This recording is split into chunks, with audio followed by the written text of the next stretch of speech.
You are most welcome to Development of Science Teaching Materials. I am your facilitator, Nihad Goni, and this is Unit 1, Session 3. In this session, you'll be looking at the characteristics of whiteboard or chalkboard and how to effectively use them in our classes. By the end of this session, you should be able to 1. Explain the characteristics of a whiteboard, 2. Explain the characteristics of a chalkboard, and 3. Explain at least 5 ways of using the whiteboard or chalkboard effectively. Let's note that when we say a chalkboard, others also refer to it as a blackboard, and for the whiteboard, it's normally referred to as a marker board. When we say a good chalkboard or a marker board, it should have some specific features. Let's look at some of them. 1. A good chalkboard should have a rough surface which is capable of holding the writing on the board. A rough surface will increase friction, which will make the chalk stick better to the board, and so the writings are firmly held on to the board. Also, a dull surface should be one of the characteristics of a good chalkboard because it will help eliminate glare, making vision quite easy to look at. Also, a good chalkboard should have a surface such that it could be erased by a cloth or a foam duster. It should not be very difficult to clean. Another good feature of a good chalkboard is about its height being adjustable so that it is within easy reach of the teacher and sometimes of the student when he is called to the board, and also it is easily visible to the student who is sitting in the class. Now let's look at that of the whiteboard. Whiteboards, as I said, are sometimes referred to as marker boards, and they are commonly used in this modern time.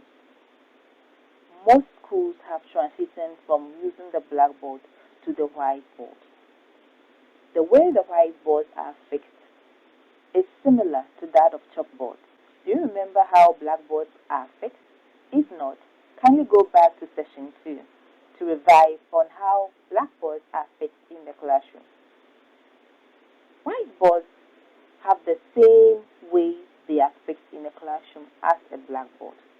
The only difference is that in the case of a whiteboard, non-permanent felt pens or wet markers are used for writing and drawings. But in a blackboard or a chalkboard, a chalk is what is used. A few other characteristics that we have about whiteboard is that the whiteboard should be smooth and plain, and then the writings on the whiteboard should be easily erasable using a foam duster or a cloth.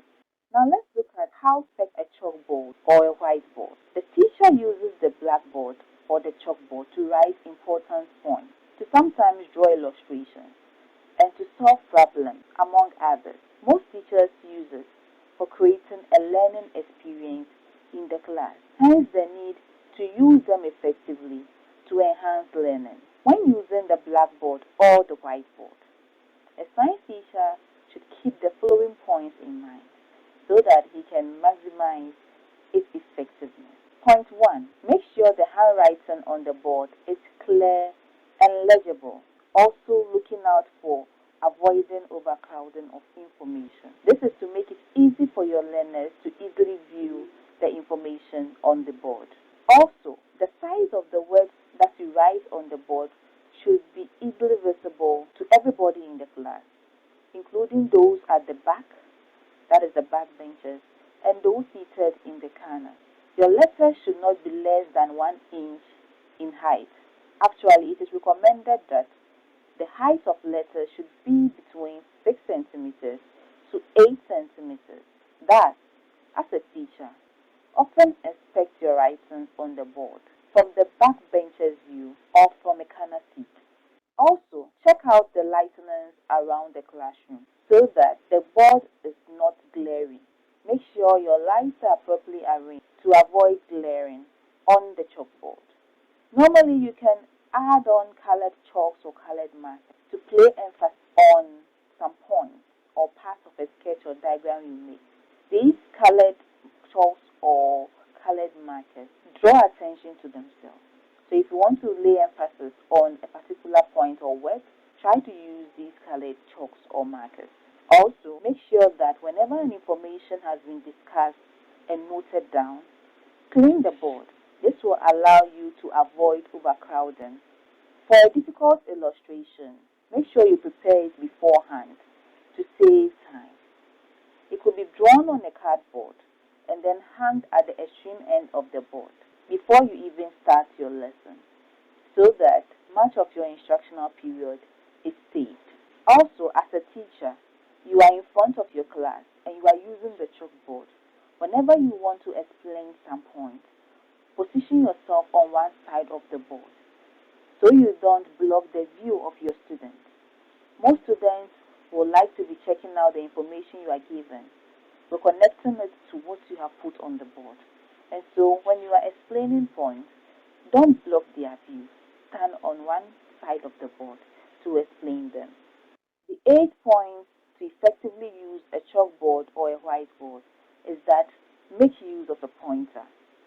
The pointer will help you to draw attention to a material that you have written on the board. Let's avoid using our hands and fingers to be pointing information on the board, but get a pointer.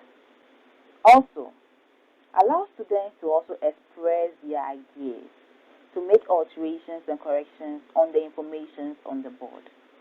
You as a teacher can intentionally make mistakes in your diagram, and then you ask your learners to make the required corrections or alterations. You might even call a learner to solve a problem on the board. So make sure your learners also have an experience with your chalkboard or your marker board.